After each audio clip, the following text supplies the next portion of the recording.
پہلی بار جب میں نے وہ دل دہلا دینے والی چیخوں کی آوازیں سنی تو میں بری طرح گھبرا گئی تھی۔ میں گہری نیند سے ہڑبڑا کر اٹھ بیٹھی تھی۔ چیخنے چلانے کی آوازیں پوری حویلی کے در و دیوار میں گونج رہی تھیں۔ اس وقت 4 سو خاموشی کا راج تھا۔ میرے کمرے میں گھپ اندھیرا تھا۔ میں نے ہاتھ بڑھا کر ٹٹولتے ہوئے سائڈ ٹیبل کا لیمپ کھولا۔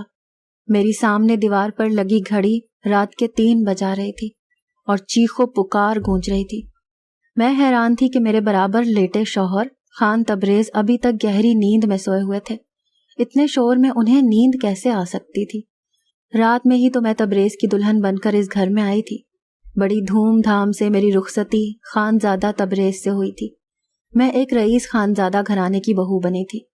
میرا تعلق بھی ایک امیر کبیر خاندان سے ہی تھا۔ میرے سسر بہت رکھ رکھاؤ والے انسان تھے۔ میں ان کی باتوں اور شخصیت سے خاصی متاثر بھی تھی۔ میری خان تبریز سے محبت کی شادی تھی۔ ہم نے ایک دوسرے کو ایک تقریب میں پسند کیا تھا اور وہیں سے ٹیلی فونک گفتگو کا آغاز شروع ہو گیا۔ ہم دونوں ہی امیر خاندان کے چشم و چراغ تھے، اسی لیے کسی کو بھی رشتے پر اعتراض نہیں ہوا تھا۔ میری شادی کی یہ پہلی رات تھی اور اسی رات میں نے یہ بے ہنگم سا شور سنا تھا۔ ایک لڑکی کی چیخوں کی آوازیں تھیں، جیسے وہ اپنی مدد کے لیے کسی مددگار کو پکار رہی ہو۔ پہلے تو میں نے سوچا کہ کمرے سے باہر جا کر دیکھوں کہ یہ آوازیں کس کی ہیں، کون ہے جو اس وقت اس قدر بلند آواز سے چلا رہی ہے۔ لیکن میں ایک دن کی دلہن تھی، یوں کیسے منہ اٹھائے کمرے سے باہر نکل سکتی تھی؟ آدھا گھنٹہ وہ آوازیں گونجتی رہیں اور اس کے بعد خاموشی سی چھا گئی تھی۔ مجھے تبریز کی غافل نیند پر حیرت ہو رہی تھی۔ وہ کیسے اتنے شور میں سو سکتا تھا؟ لیکن کچھ دیر بعد یہ آوازیں یوں بند ہوئی تھیں جیسے کبھی شور ہوا ہی نہ ہو۔ میں دوبارہ سے لیٹ گئی۔ میری آنکھوں سے نیند اب کوسوں دور ہو چکی تھی۔ میرا ذہن بار بار اس چلانے والی لڑکی کی جانب مبذول ہو رہا تھا۔ کون تھی وہ اور یوں چلا کیوں رہی تھی؟ اور اس کی آواز پر حویلی کیوں خاموش تھی؟ ورنہ ایک ہلچل سی مچ جانی چاہیے تھی۔ پھر مجھے کچھ خوف سا بھی محسوس ہونے لگا تھا، کیونکہ جہاں یہ حویلی بنی ہوئی تھی وہاں قریب میں بس جنگل اور بیابان ہی تھے۔ گاؤں تو 3-4 میل دور تھا۔ میں شہر سے گاؤں آئی تھی، مگر بس چند دن کے لیے، ورنہ مجھے رہنا شہر میں ہی تھا۔ تبریز سے شادی سے پہلے میری یہی بات طے ہوئی تھی۔ شہر میں بھی تبریز کا بنگلہ بے حد خوبصورت بنا ہوا تھا اور حویلی اتنی بڑی تھی کہ نہ جانے کتنے کمرے یہاں بنے ہوئے تھے۔ یہاں کا باغیچہ بہت وسیع جگہ پر بنا ہوا تھا۔ مجھے تو اس حویلی میں داخل ہوتے ہی کسی محل کا گمان ہونے لگتا تھا۔ میں نے بس سرسری سی نظر ہی ڈالی تھی، لیکن یہاں کی آرائش دیکھ کر میری آنکھیں چکا چوند ہو چکی تھیں۔ میرا کمرہ کسی خوابگاہ کی طرح پھولوں اور کینڈل سے سجایا گیا تھا۔ میں خود پر جتنا بھی غرور کرتی اتنا ہی کم تھا۔ بے شک میرا شمار حسین ترین لڑکیوں میں ہوتا تھا، لیکن تبریز بھی کسی سے کم نہ تھا۔ ہم دونوں کو دیکھ کر سب چاند سورج کی جوڑی کہتے تھے، مگر آج کی رات ہی جو کچھ میں سن چکی تھی میرا دماغ کام کرنا چھوڑ گیا تھا۔ نہ جانے کب سوچتے سوچتے میں پھر سے نیند کی وادیوں میں کھو چکی تھی۔ میری صبح تبریز کے حسین مسکراتے چہرے کو دیکھ کر ہوئی تھی۔ وہ مجھے جگا رہا تھا، کہنے لگا، اٹھ جائے میڈم، یہ شہر نہیں ہے جو یوں لمبی تان کر سوئی رہو گی۔ میں نے مندی مندی آنکھیں کھولی تو وہ اٹھ چکا تھا۔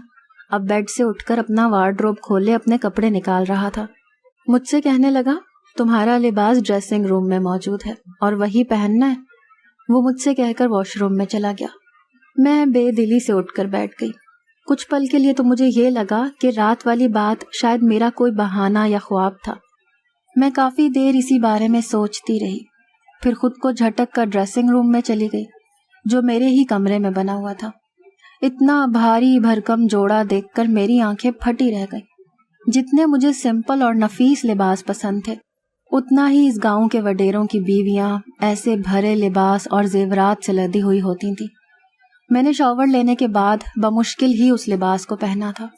تبریز کمرے سے جا چکا تھا۔ 2 ملازمین لڑکیاں میری اجازت لے کر میرے کمرے میں آ گئیں، مجھے زیورات پہنانے لگیں، تیار کرنے لگیں۔ جب میں سج دھج کر باہر آئی تو میرے سسر سامنے صوفے پر براجمان تھے۔ انہوں نے مجھ پر ایک بھرپور نظر ڈالی اور مسکرانے لگے، پھر اٹھ کر میرے پاس آئے، مجھ سے کئی ہزار کے نوٹ وار کر ملازمین میں تقسیم کیے، پھر مجھے باہر لے گئے۔ جہاں گاؤں کی عورتیں مجھے دیکھنے کے لیے منتظر بیٹھی تھیں۔ گرمی دھوپ میں نہ جانے کب سے وہ میری ایک جھلک دیکھنے کے لیے بیٹھی ہوئی تھیں۔ بڑے خان بابا کہنے لگے، آج سے یہ ہمارے گھر کی نئی مالکن ہے، خان تبریز کی بیوی۔ سب عورتیں ہی مجھے سلام کرنے لگیں۔ میں چند منٹ سے زیادہ وہاں نہیں رک پائی تھی۔ تیز جلتی دھوپ نے میرے حواس خراب کیے تھے۔ جلدی سے ہی میں اندر اپنے کمرے میں اے سی آن کر کے بیٹھ گئی۔ پورا دن مختلف لوگوں کا آنا جانا لگا رہا۔ پورا دن تھکا دینے والا گزرا تھا۔ خان تبریز سے میری ملاقات بس رات کو ہی ہوئی تھی، ورنہ وہ پورا دن مردوں کے ساتھ ہی رہے تھے۔ گاؤں کے کچھ اور ہی رسم و رواج ہوتے ہیں۔ میاں بیوی آپس میں وقت کم اور دوسروں کے ساتھ وقت زیادہ گزارتے ہیں۔ یہی میرے ساتھ بھی ہوا تھا۔ رات تک میں تھکن سے چور ہو چکی تھی، اسی لیے لیٹتے ہی مجھے نیند آ گئی۔ تبریز مجھے کہنے لگا، تمہیں گاؤں کے ماحول نے ایک ہی دن میں کملا کے رکھ دیا ہے۔ وہ مجھے غور سے دیکھ رہے تھے۔ میں نے نیند کی غنودگی میں آنکھیں کھولیں اور ذرا سا مسکرا دی۔ میں نے کہا، بس جلدی سے واپسی کا سوچو تبریز، مجھے ایسے ماحول کی عادت نہیں ہے۔ میری بات پر نہ جانے کیوں تبریز کی مسکراہٹ غائب ہوئی تھی۔ پھر وہ بیڈ گراؤنڈ سے ٹیک لگا کر بیٹھ گیا۔ کہنے لگا، ابھی تو ایسا ممکن نہیں ہے، لیکن میں کوشش کروں گا۔ میں نے نیند کی غنودگی میں بھی پوری آنکھیں کھول کر اسے گھورا تھا۔ خان تبریز، میں گاؤں میں 2 دن سے زیادہ نہیں رہ سکتی، یہ تم اچھی طرح جانتے ہو۔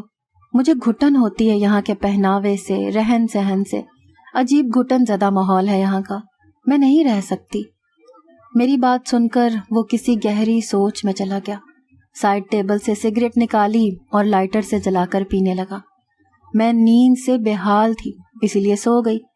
رات کو پھر سے میری آنکھ اسی شور سے کھلی، وہی ایک لڑکی کی چیخو پکار، اپنے بچاؤ کے لیے مدد مانگتی ہوئی۔ میں فوراً سے اٹھ بیٹھی اور تبریز کو بھی جگا دیا۔ وہ مجھے مندی آنکھوں سے دیکھنے لگا۔ میں نے کہا، تبریز، یہ کس کے چلانے کی آوازیں آ رہی ہیں؟ میری بات پر تبریز نے نظریں چرائی تھیں۔ پھر کہنے لگا، کیسی آوازیں؟ مجھے یہاں کوئی آوازیں نہیں آ رہی۔ میں اس کی بات سن کر حیرت زدہ رہ گئی۔ یہ کیسے ممکن تھا؟ مجھے تو لڑکی کے چلانے کی آوازیں آ رہی تھیں، لیکن تبریز کو نہیں آ رہی تھیں۔ میں نے حیرت سے تبریز کی طرف دیکھا۔ میں نے کہا کہ یہ لڑکی کی آوازیں تمہیں سنائی نہیں دے رہی؟ وہ کہنے لگا، نہیں، مجھے کوئی بھی آوازیں سنائی نہیں دے رہی، مجھے نیند آ رہی ہے، مجھے ڈسٹرب مت کرو۔ یہ کہہ کر وہ پھر سے سو چکا اور میرا مارے خوف کے برا حال تھا۔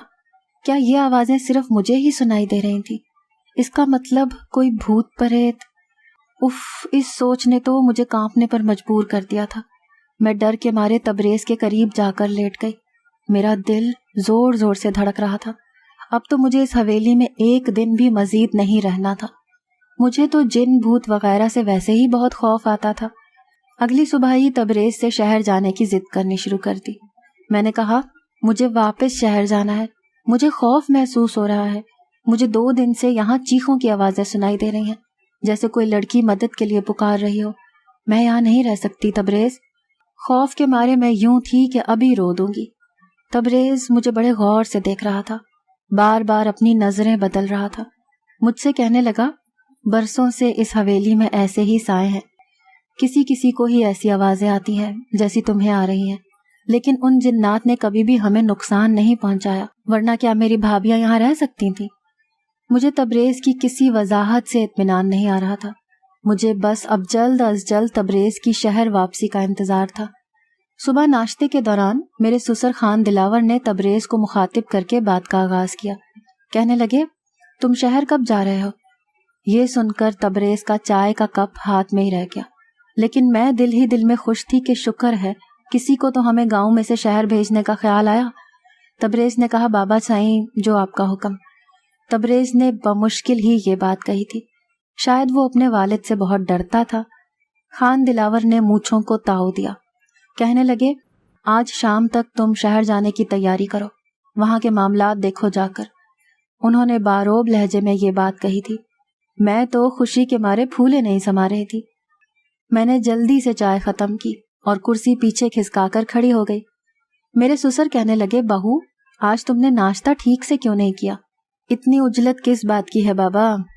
میں نے کہا، بڑے خان جی، مجھے اپنی اور تبریز کی پیکنگ بھی کرنی ہے، شام تک جانا ہے تو وقت لگ جائے گا۔ میری بات سن کر خان دلاور نے تبریز کو گھورا تھا. کہنے لگے تم نے بہو کو یہ نہیں بتایا کہ وہ اب یہیں رہے گی؟ یہ بات میرے اعصاب پر کوڑے کی طرح لگی تھی. میں نے حیرت سے تبریز کی طرف دیکھا تھا. وہ کہنے لگا میں بھول گیا تھا خان دلاور. پھر مجھ سے کہنے لگے بابا تم اب ہماری عزت ہو اور ہمارے گھر کی عورتیں حویلی سے باہر قدم نہیں رکھتی. تم یہیں رہو گی، شہر صرف تبریز جائے گا. یہ سن کر تو میں دنگ سی رہ گئی. مجھے تبریز نے پہلے یہ سب نہیں بتایا تھا. یہی کہا تھا کہ کچھ وقت مجھے گاؤں میں گزارنا پڑے گا، پھر وہ مجھے شہر لے جائے گا. میں غصے کے مارے اٹھ کر اپنے کمرے میں چلی گئی. میرے ساتھ بہت بڑا دھوکہ کیا گیا تھا، جھوٹ بولا گیا تھا. کچھ دیر بعد ہی تبریز کمرے میں آ گیا. میں اس وقت ضبط سے گزر رہی تھی، لیکن تبریز کو دیکھ کر میرا ضبط کا پیمانہ لبریز ہو چکا تھا. میں رونے لگی. میں نے کہا مجھے یہاں اس بھوت بنگلے میں نہیں رہنا، تم جا کر بات کرو بڑے خان صاحب سے. میری بات سن کر وہ میرے پاس بیٹھ کر بڑی رسانیت سے بولا. کہنے لگا میں تمہیں ابھی شہر نہیں لے جا سکتا، تم بس چند ماہ یہاں گزار لو، ویسے ہی گزارو جیسے یہاں کی عورتیں گزارتی ہیں، پھر میں تمہیں شہر لے کر جاؤں گا. میں نے کہا میں تمہارے بغیر یہاں نہیں رہ سکوں گی. رات کے وقت وہ چیخوں کی آوازیں تو میری جان ہی نکال دیں گی. مجھے ایسی چیزوں سے بہت ڈر لگتا تھا. وہ مجھ سے کہنے لگا تم ان چیخوں پر توجہ مت دو، وہ جو بھی مخلوق ہے تمہیں کچھ نہیں کہے گی، یہ میں تم سے قسم کھا کے کہہ سکتا ہوں. تم بس اپنا کمرہ لاک رکھنا اور رات کو بالکل بھی باہر مت نکلنا. تبریز کی باتوں نے تو مجھے مزید خوف زدہ کر دیا تھا. میں نے کہا میں اکیلی رات کو اس کمرے میں نہیں سو سکتی. تبریز کچھ دیر سوچتا رہا، پھر کہنے لگا ٹھیک ہے، میں خان بابا سے کہہ کر ایک ملازمہ کا انتظام کر دوں گا، وہ تمہارے ساتھ اس کمرے میں سو جایا کرے گی، لیکن تم بس یہ کوشش کرنا کہ خان بابا کو تم سے کوئی شکایت نہ ہو. میں نے اس بات میں سر ہلا دیا. تبریز شام کو ہی شہر کے لیے جا چکا تھا. میں اکیلی رہ چکی تھی. مجھے کچھ بھی اچھا نہیں لگ رہا تھا، نہ یہاں کے بھاری لباس، نہ طور طریقے. وہاں گاؤں کے رہائشی میرے سسر کو ان داتا مانتے تھے. خان دلاور جب اپنی کرسی پر براجمان ہوتا تو اس کے ماتحت اس کے ہاتھوں کو عادت سے چومنے لگتے، اس کے پاؤں میں ہاتھ جوڑ کر بیٹھ جاتے. مجھے خان بابا کا یہ متکبرانہ انداز بالکل اچھا نہیں لگتا تھا. بے شک میں نے خود بھی امیر گھرانے میں آنکھ کھولی تھی، لیکن ہمارے والدین نے ہمیں عاجزی سکھائی تھی. رات کو میرے ساتھ ایک ملازمہ میرے کمرے میں سونے لگی. وہ زمین پر اپنا بستر بچھاتی اور لیٹ جاتی. رات کو جب وہ چیخوں کی آوازیں آتی تو میری آنکھ کھل جاتی. میں نے محسوس کیا کہ جس لمحے چیخوں کی آوازیں آتی ہیں وہ ملازمہ بھی کروٹیں بدلتی رہتی ہے. مجھے یہ شک ہونے لگا کہ شاید وہ بھی سن سکتی ہے ان چیخوں کو. کئی بار میں نے اس ملازمہ سے جب ان چیخوں کے بارے میں پوچھا تو اس کی رنگت اڑ گئی، وہ بری طرح سے بدحواس ہوئی تھی. پھر نفی میں سر ہلانے لگی کہ اس نے ایسی کوئی آوازیں نہیں سنی. میں نے اس کی بدحواسی سے یہ تو اندازہ لگا ہی لیا تھا کہ قصہ کچھ اور ہے. اسی لیے میں نے اسے کہا کہ میں جانتی ہوں کہ وہ آوازیں تمہیں بھی سنائی دیتی ہیں. میری بات سن کر وہ میرے سامنے ہاتھ جوڑنے لگی. کہنے لگی اس بات کا ذکر حویلی میں کسی سے نہ کرنا ورنہ بہت برا ہوگا. اس ملازمہ کی بات سن کر مجھے کچھ تجسس سا بھی ہونے لگا کہ آخر معلوم بھی تو ہو کہ یہ سارا ماجرا ہے کیا.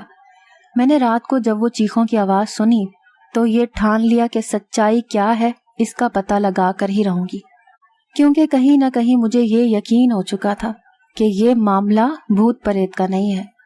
رات کو چلانے کی آوازیں سن کر میں اٹھ کر کھڑی ہو گئی اور دبے پاؤں اپنے کمرے کے دروازے کے پاس آئی اور دھیرے سے دروازہ کھولا. مجھے وہ آوازیں اوپر کی منزل سے آ رہی تھیں. میں دھیرے سے چلتی ہوئی اوپر کا زینہ چڑھ گئی. وہ آوازیں مجھے اب اور بھی قریب سے سنائی دینے لگی.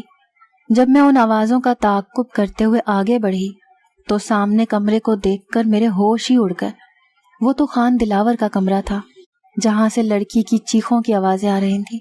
میرا رنگ فک ہو چکا تھا. میں واپس پلٹ کر نیچے اتر گئی اور اپنے کمرے میں آ کر اپنی بڑھتی ہوئی دل کی دھڑکنوں پر قابو پانے لگی. خان دلاور کے کمرے سے وہ آوازیں سننا میں یہ تصور بھی نہیں کر سکتی تھی. وہ ایسے بھی ہو سکتے ہیں.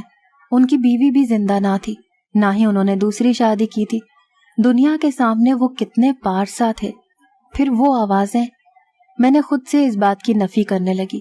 میرے دل میں ان کی عزت اور بہت احترام تھا، میں ان کے بارے میں اس قسم کی سوچ رکھ ہی نہیں سکتی تھی۔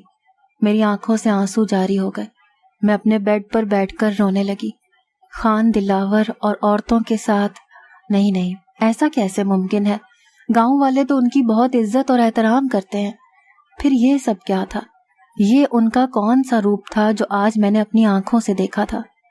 میری پوری رات آنکھوں میں کٹی تھی، کیونکہ میں ایسا ان کے بارے میں سوچ بھی نہیں سکتی تھی۔ صبح ناشتے پر وہ اسی طرح بیٹھے تھے، میری آنکھوں میں دیکھ کر چائے پیتے ہوئے کہنے لگے، تبریز نے فون پر بات نہیں کی میری بہو سے، تبھی رو رو کر آنکھیں سجا لی ہیں۔ ان کی بات پر میں نے کوئی جواب نہ دیا۔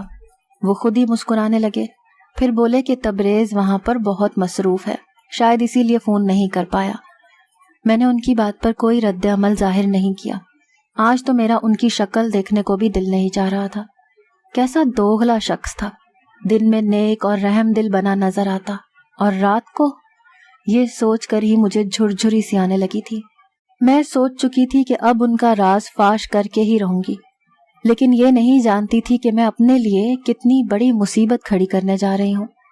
رات کو جب دوبارہ وہی آوازیں گونجی تو میں پھر اسی کمرے کے باہر چلی گئی اور کمرے کے ہول سے اندر دیکھنے لگی۔ وہ ایک 18 سالہ لڑکی تھی، گاؤں کی لگ رہی تھی، چہرے پر بے بسی اور اذیت رقم تھی، اور ہاتھ جوڑے اپنی عزت کے لیے پناہ مانگ رہی تھی، چیخ رہی تھی، چلا رہی تھی۔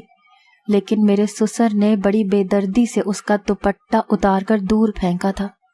اس سے زیادہ دیکھنے کی میں متحمل نہ تھی، اسی لیے میں واپس پلٹ آئی۔ جیسے تیسے رات میں نے بسر کی تھی۔ صبح ہوتے ہی میں نے تبریز کو فون کر دیا تھا۔ میں نے کہا، تم نے مجھ سے اتنا بڑا جھوٹ بولا۔ تم نے کہا کہ حویلی میں آسیب ہے، جبکہ ایسا کچھ نہیں ہے۔ وہ چیخیں گاؤں کی مظلوم لڑکیوں کی ہیں جو تمہارے باعزت باپ کی ہوس کا نشانہ بنتی ہیں۔ میرے منہ میں جو آیا میں نے تبریز سے کہہ دیا۔ میری بات سن کر وہ اشتعال میں آ گیا، کہنے لگا، اپنی زبان کو بند رکھنا جیسے باقی کے حویلی کے مکین رکھتے ہیں، ورنہ تمہیں خان بابا کی طاقت کا اندازہ نہیں ہے، جان سے مار ڈالیں گے تمہیں۔ میں تو تبریز کی بات سن کر جتنا حیران ہوتی اتنا کم تھا، مطلب وہ اپنے باپ کے بارے میں یہ سب جانتا تھا۔ میں نے فون بند کر دیا۔ میں ایسے گھنونے کھیل پر طوطا چشمی اختیار نہیں کر سکتی تھی۔ برائی کو ہوتا دیکھ کر میں کیوں کر چپ رہتی؟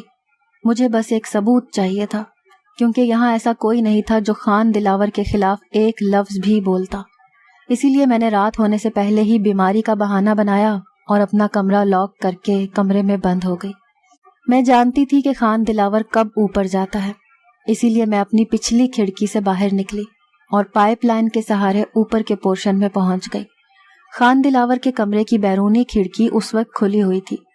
میں اس کھڑکی کے ذریعے سے اس کے کمرے میں پہنچ گئی۔ کمرے کو کسی دلہے کے کمرے کی طرح سے سجایا گیا تھا۔ میں اسی کھڑکی کے پاس ایک کونے میں چھپ گئی۔ رات 1 بجے خان دلاور اس کمرے میں داخل ہوا اور سامنے صوفے پر بیٹھ گیا۔ کچھ دیر بعد 2 ملازمین شراب کی بوتلیں اٹھا کر لے آئے اور سامنے ٹیبل پر رکھ کر گلاس میں برف اور شراب ڈالنے لگے۔ خان دلاور کا انداز ہی الگ تھا۔ میں نے اپنے موبائل کا کیمرہ آن کر دیا۔ کچھ دیر بعد ایک 17-18 سالہ کم سن معصوم سی لڑکی اس کمرے میں لائی گئی، جو چلا رہی تھی، بار بار یہ کہہ رہی تھی کہ اسے اس کے گھر والوں کے پاس جانا ہے۔ وہ ملازم اس لڑکی کو کمرے کے اندر دھکیل کر کمرہ بند کر کے چلے گئے۔ خان دلاور بڑے اطمینان سے صوفے پر بیٹھا اس لڑکی کی بے بسی کا تماشا دیکھ رہا تھا، جو بے تحاشا رو رہی تھی، دروازہ پیٹ رہی تھی، اپنے بچاؤ کے لیے مدد طلب کر رہی تھی، جس کی چیخو پکار حویلی کے بے جان در و دیوار میں گونج رہی تھی۔ وہاں کے مکین اس ظلم پر بالکل خاموش تھے۔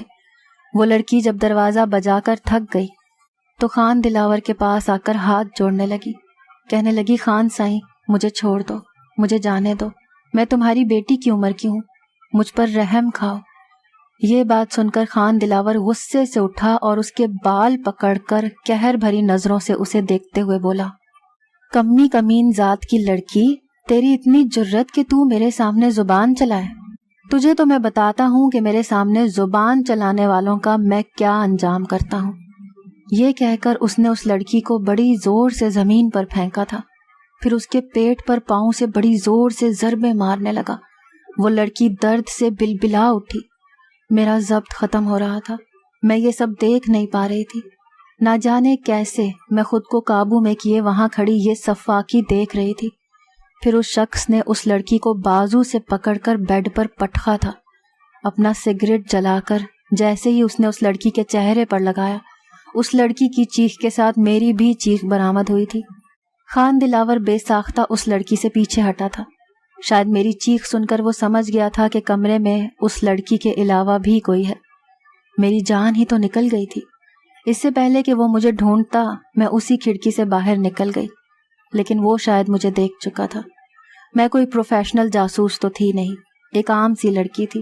میں فوراً سے اسی پائپ لائن سے نیچے اتر گئی، لیکن اپنے کمرے کے بجائے میں حویلی کی پچھلی جانب چلی گئی جہاں گھنے درخت تھے۔ میں وہیں جا کر چھپ گئی۔ پھر پورے محل میں ایک ہلچل سی محسوس ہوئی تھی۔ بہت سے قدموں کی چاپ سنائی دینے لگی۔ میں ایک گھنے درخت کی آڑ میں چھپ گئی تھی۔ بہت سے گارڈز ٹارچ لائٹ لیے گھنے درختوں پر روشنی کر رہے تھے۔ میں تو سانس لینا ہی بھول گئی تھی۔ مجھے یہی ڈر تھا کہ اب میں پکڑی جاؤں گی۔ کچھ دیر ایسی ہی افراتفری پھیلی رہی، پھر وہ گارڈز جس تیزی سے آئے تھے اسی تیزی سے واپس بھی چلے گئے۔ ان کے جاتے ہی میرا رکا ہوا سانس بحال ہوا تھا۔ میں ایک ایسے درخت پر چڑھنے لگی جو اس حویلی کی دیوار کے ساتھ لگا ہوا تھا۔ اس درخت پر چڑھ کر میں نے دیوار کی دوسری جانب دیکھا تو وہ ایک گھنا جنگل تھا۔ میں وہاں کود گئی۔ میں نہیں جانتی تھی کہ میں اس جنگل کو پار کرنے کے بعد کہاں پہنچوں گی، لیکن میں اندھا دھند بھاگ رہی تھی۔ صبح تک میں وقفے وقفے سے بھاگتی رہی۔ جیسے ہی ہلکی ہلکی روشنی پھیلی میں سڑک پر پہنچ چکی تھی۔ اسی وقت ایک بس شہر جانے کے لیے وہاں سے گزر رہی تھی۔ میں اسی بس میں سوار ہو گئی۔ پورے راستے میں نے اپنا چہرہ دوپٹے سے چھپائے رکھا۔ شہر پہنچتے ہی میں نے اپنے والد کے دوست جو کہ DIG تھے انہیں وہ ویڈیو دکھا دی۔ میری وجہ سے اس گاؤں میں اس گھنونے کھیل کا اختتام ہوا تھا۔ خان دلاور کے ساتھ تبریز بھی پکڑا گیا تھا۔ وہ لوگ گاؤں کی کم عمر لڑکیوں کے ساتھ زیادتی کر کے اس کے بعد انہیں دوسرے ملک میں اسمگل کرتے تھے۔ میں نے تبریز سے خلا لے لی تھی کیونکہ میں ایسے شخص کے ساتھ زندگی نہیں گزار سکتی تھی۔ مجھے یہ خوشی تھی کہ میری وجہ سے بہت سی لڑکیاں اسمگل ہونے سے بچ گئی تھیں۔